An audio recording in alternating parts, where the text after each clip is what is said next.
ఇది కేవలం సమాచారంగా మాత్రమే భావించండి. వైద్య నిపుణులను సంప్రదించండి. మేడం ఇప్పుడు కొన్ని సర్వేస్ చెప్తున్నాయి అంటే 300% ఇన్ ద లాస్ట్ 2 డికేడ్స్లో ఈ ఆటిజం పేషెంట్స్ పెరిగారంటున్నారు. దానికి ప్రధానమైన 3 కారణాలు ఏమి చెప్పొచ్చు మేడం? ఫస్ట్ అయితే ఏంటి అంటే ఇంతకుముందు ఇంత అవేర్నెస్ కూడా లేకుండే. ఆటిజం అన్నది ఒకటి ఉంటుంది అనే విషయం కూడా ఎవరికి తెలియదు.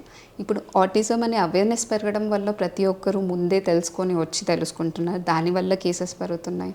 సెకండ్, ఈ environment factors, TV, mobile, screen time వల్ల దానివల్ల పెరుగుతుంది. అండ్ అదర్ ఫ్యాక్టర్స్ లైక్ ఫుడ్లో ఇప్పుడు రకరకాల కెమికల్స్ వస్తున్నాయి. అలానే ప్రతి ఒక్క ఫుడ్ అని నేను చెప్పను, బట్ ఈవెన్ దాంట్లో కూడా కొన్ని ఆర్టిఫిషియల్ కలర్స్ వాడుతున్నాం. సో వాటి వల్ల కూడా హైపర్ యాక్టివిటీ, బిహేవియరల్ ఇష్యూస్ వస్తున్నాయని స్టడీస్ వస్తున్నాయి. ఓకే, అంటే మేడం అంత 300% అంటే ఎక్కువ అవడం అనేది వెరీ అబ్నార్మల్. ఒక విధంగా చెప్పాలంటే అది పాండమిక్ లాగానే అవుతుంది ఇప్పుడు. అండ్ స్ప్రెడ్ అవుతుంది అని కాదు, బట్ అంత రేంజ్లో కేసెస్ పెరుగుతున్నాయి. It is definitely a red sign which is telling that we have to act immediately. లేకపోతే ఫ్యూచర్లో ఇంకా ఇలానే పెరుగుతూ పోతాయి. అంటే కొన్ని స్టడీస్ చెప్తున్నాయి మేడం, ఇండియాలో అంటే 1 out of every 100 child below 10 years may get in to this autism disorder అని కొన్ని సర్వేస్ చెప్తున్నాయి.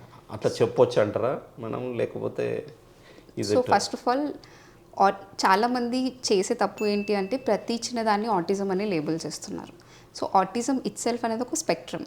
అది ADHD అవ్వచ్చు, ఆటిజం అవ్వచ్చు, ఆస్పర్జర్ సిండ్రోమ్, చాలా రకాలుగా ఉంటాయి. సో ఎగ్జాక్ట్గా ఆటిజం 1 in 100 చెప్పడానికి ఇప్పుడు లేదు కానీ, బట్ ఎస్, సిచ్యువేషన్ అయితే అలానే ఉంటుంది. ఫ్యూచర్లో ఇలానే మనం టీవీస్, ఇలానే మొబైల్స్, ఇవన్నీ ఇలానే చేస్తుంటే డెఫినెట్గా అలానే పెరుగుతుంది. అలా పెరుగుతూ ఉంటుంది. ఆటిజంలో ఎక్కువ ఏ సిమ్టమ్స్తో వస్తున్నారు? సో బేసిక్గా చాలామంది ఆటిస్టిక్ పేరెంట్స్, ఆటిజం ఉన్న పిల్లల పేరెంట్స్ స్పీచ్ డిలే కంప్లైంట్స్తో వస్తున్నారు. అంటే మాటలు మాట్లాడట్లేదని ఒకే ఒక కంప్లైంట్తో వస్తున్నారు. కానీ తర్వాత బాబుని చూసి అన్ని క్వశ్చన్స్ అడిగాక తెలుస్తుంది అది ఓన్లీ మాటల ప్రాబ్లం కాదు, ఆటిజం కూడా అనేసి. సో చాలామంది అపోహలో ఉంటారు ఏంటి అంటే మాటలు రావట్లేదు కాబట్టి స్పీచ్ థెరపీ ఇస్తే సరిపోతుంది అని. కానీ అది కాదు. ఆటిజంలో చాలా మొడాలిటీస్ అఫెక్ట్ అవుతాయి. Concentration, behaviour, sensory patterns. So ప్రతి దానికి ఒక రకమైన సపరేట్ థెరపీస్ ఉంటాయి. దాంట్లో occupational therapy, behavioural therapy, sensory integration therapy, speech therapy, ఇవన్నీ ఉంటాయి. థెరపీస్ అనేవి చాలా మేజర్ ట్రీట్మెంట్స్. మెడిసిన్స్ కూడా పనిచేస్తాయి, కానీ స్పెసిఫిక్ ప్రాబ్లమ్స్ ఉన్న దానికోసం మనం మెడిసిన్స్ వాడతాం అంతే తప్ప థెరపీయే ట్రీట్మెంట్. మేడం అంటే రూరల్ అర్బన్లో కేసెస్ డిఫరెంట్ ఉంటాయి మేడం, ఎట్లా ఉంటుంది? సో అలా ఏం లేదు, మోర్ ఆర్ లెస్ సిమ్టమ్స్ అయితే సేమే ఉంటాయి. ఇన్ఫ్యాక్ట్ అర్బన్ టైంలో ఎక్కువ చూస్తున్నాం because as I said urban పీపుల్లో స్క్రీన్, టీవీ అవన్నీ ఎక్కువ ఉంటాయి. Urban parents are working more.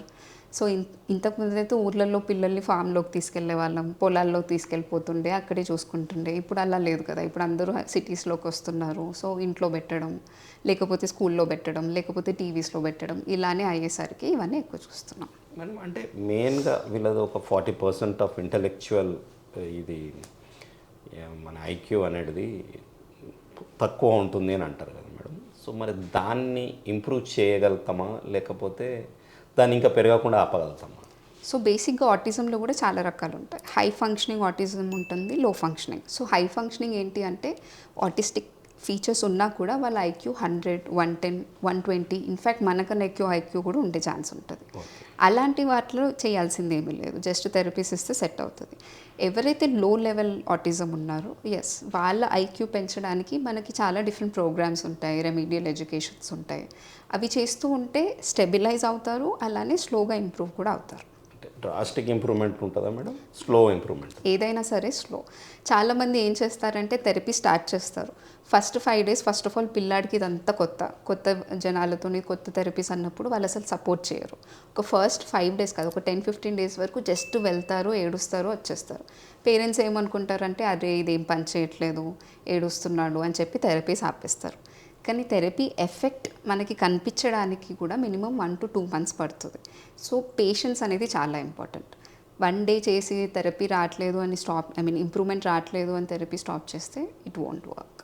అంటే మేడం అంటే జనరల్ గైడ్లైన్స్ ఏమైనా ఉన్నాయా మేడం? ప్రతి పిల్లాడికి ఈ టెస్ట్ చేయిస్తే ఆటిజం బయటపడుతుంది, ఇన్ని మంత్స్లో పుట్టంగానే, అట్లాంటివి ఏమైనా ఉంటాయి?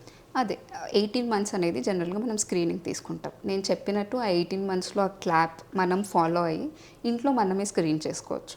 ఈ ఫీచర్స్లో ఏది అనిపించినా సరే మీరు అప్పుడు డాక్టర్ దగ్గరికి తీసుకొస్తే డాక్టర్ చూసి దాన్ని బట్టి ఏం అసెస్మెంట్ చేయాలి అని డిఫరెంట్ టెస్ట్లు ఉంటాయి, దాన్ని బట్టి చేస్తాం. లైఫ్ లాంగ్ థెరపీ ఉండాలి మేడం? లేదు, తన ఏజ్ పెరుగుతున్న కొద్దీ కూడా తన ఫీచర్స్ అనేవి మెల్లిమెల్లిగా తగ్గుతాయి. తను ఎన్విరాన్మెంట్కి ఎలా అడ్జస్ట్ అవుతాడు అవన్నీ చేంజ్ అవుతుంటాయి. సో లైఫ్ లాంగ్ థెరపీ అవసరం ఉండదు. అంటే ఈ అచీవ్ చేయొచ్చా మేడం? Definitely. అంటే ఏమైనా ఎగ్జాంపుల్స్ ఉంటాయా మీ? చాలా మంది ఉన్నారు. చాలా మంది ఆటిస్టిక్ కిడ్స్ 10th హ్యాపీగా పాస్ అయ్యి ఇప్పుడు ఇంటర్లో జాయిన్ అవ్వడం, సమ్ వొకేషనల్ డిఫరెంట్ కోర్సెస్ చేయడం, డిఫరెంట్ జాబ్స్ చేయడం చాలా మంది చూస్తుంటాం. అది కామన్. అంటే ఇప్పుడు మనం కొన్ని రిపోర్ట్స్ దీంట్లో అవైలబుల్ ఉన్న దీంట్లో చూస్తే మేడం, అంటే ఐన్స్టైన్కి కూడా కొంచెం అది ఉండింది అంటారు. ఐన్స్టైన్కి హైపర్ యాక్టివిటీ బిహేవియర్ ఉంది అంటారు. బట్ ఇదంతా ఒక మిత్స్. ఆటిజం పిల్లాడంటే మందబుద్ధి అన్నాడు అంటారు, ఏం చేయలేకపోవడం అంటారు, అది కాదు. అండ్ ఎవరో పిచ్చి అని కూడా అంటారు, అవి ఏమీ కాదు. ఆటిజం అంటే it's just a differently abled children. It's not disability, it's different ability. So they can do all the things which we can do. అన్నీ అచీవ్ చేయగలుగుతారు వాళ్ళు. అంటే అన్ని ఫీల్డ్లో కూడా కొంతమంది ఉన్నారు అంటారు మేడం. డెఫినెట్లీ. ఈవెన్ ఎంటర్టైన్మెంట్ ప్రతి ఒక్క ఫీల్డ్లో చాలా మంది ఆటిస్టిక్ ఆర్టిస్ట్, యాక్టర్స్ చాలా మంది ఉన్నారు. చాలా మంది ఉన్నారు. మీ దగ్గర ఉన్నారా మేడం ట్రీట్మెంట్కి? ఆటిజం ట్రీట్మెంట్ చేస్తున్న వాళ్ళు ఉన్నారు. నా ప్రస్తుతానికి ఒక అబ్బాయి 10th మొన్ననే పాస్ అయ్యాడు. So he is going to join in inter. ఇప్పుడు he wants to become a doctor. Okay. They have all their ambitions. Yes and you are helping them like definitely they can achieve also. Absolutely. Madam, అంటే ఇప్పుడు autism పిల్లల్ని చూసుకోవడం అంటే even పేరెంట్స్కి కూడా కొంచెం stress out అయిపోతారు వాళ్ళు. సో వాళ్ళకి కూడా మీరు I think you should counsel them and all that. ఎట్లా ఉంటుంది మేడం ఆ ఛాలెంజ్ వాళ్ళు? ఆటిజం అనేది ఒక లైఫ్ లాంగ్ ప్రాబ్లం. సో పేరెంట్స్కి కూడా వాళ్ళ కిడ్నీ ఆటిజం అనే ప్రాబ్లం చూసేసరికి చాలా డిప్రెషన్లోకి వెళ్ళిపోయి ఉంటారు. వాళ్ళకి బ్రేక్స్ దొరకవు, వాళ్ళు చాలా కష్టపడాలి. 24/7 బాబుతోనే ఉండాల్సిన అవసరం ఉంటుంది. సో దీనివల్ల వాళ్ళు ఈవెన్ పేరెంట్స్ కూడా డిప్రెషన్లోకి వెళ్ళిపోవడం, అరే మా వల్ల ఏది వచ్చిందా, లేకపోతే మేము ఏం హెల్ప్ చేయలేకపోతున్నామని వాళ్ళు చాలా కామన్గా మేము చూస్తున్నాం. దాన్ని పేరెంట్స్ బర్న్అవుట్ అని అంటాం. సో ఆటిజం పేరెంట్స్లో ఈ బర్న్అవుట్ అనేది చాలా చూస్తున్నాం. సో వాళ్ళకి అవసరం ఉన్నప్పుడు వాళ్ళు హెల్ప్ తీసుకోవడం, వాళ్ళ రిలేటివ్స్ హెల్ప్ తీసుకోవడం చాలా ఇంపార్టెంట్. ఇదేమి పేరెంట్స్ వల్ల వచ్చిన మిస్టేక్ కాదు, ఇట్స్ జస్ట్ హ్యాపెండ్. వచ్చిన దాన్ని మనం ఎంత తొందరగా యాక్సెప్ట్ చేసి దాని థెరపీస్ అంత స్టార్ట్ చేస్తామో మనం అంత బెనిఫిట్ చేస్తాం.